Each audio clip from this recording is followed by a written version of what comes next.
On part dans le Nord à présent sur Europe 1, le Nord où des fermetures d'usines menacent près de 300 emplois. Oui, d'abord les salariés Buitoni de Caudry. 500 personnes se sont rassemblées hier devant le site de production de pizza surgelée. Des produits, souvenez-vous, suspectés d'avoir intoxiqué des dizaines d'enfants. Nestlé vient de suspendre l'activité de l'usine à cause de la chute des ventes.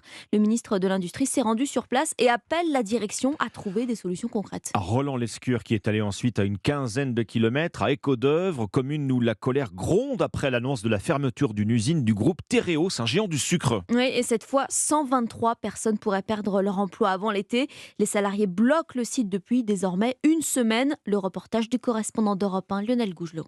À l'entrée de la sucrerie, un mannequin pendu symbolise la mise à mort de 123 emplois. Depuis une semaine, les salariés se relayent jour et nuit pour occuper le site contre cette fermeture dénoncée par le ministre de l'Industrie, Roland Lescure. On est aujourd'hui dans un marché du sucre qui est porteur. On a un groupe qui gagne de l'argent et donc j'ai besoin de comprendre pourquoi on ferme. À la fois la décision et la manière dont elle a été annoncée sont inacceptables. À moitié réconforté par le soutien du ministre, Philippe ne peut que constater que son usine sera bel et bien sacrifiée sur l'autel de la compétitivité. Là, c'est juste une histoire de profit, de réussir à faire des économies sur notre dos pour plus de bénéfices. Tout à fait, c'est tout à fait ça. Le groupe Tereos assure tout mettre en œuvre pour reclasser les salariés sur d'autres sites de la région. Cela n'efface pas le sentiment de gâchis exprimé par Nicolas. Total gâchis parce que bon, c'est quand même une entreprise qui tourne.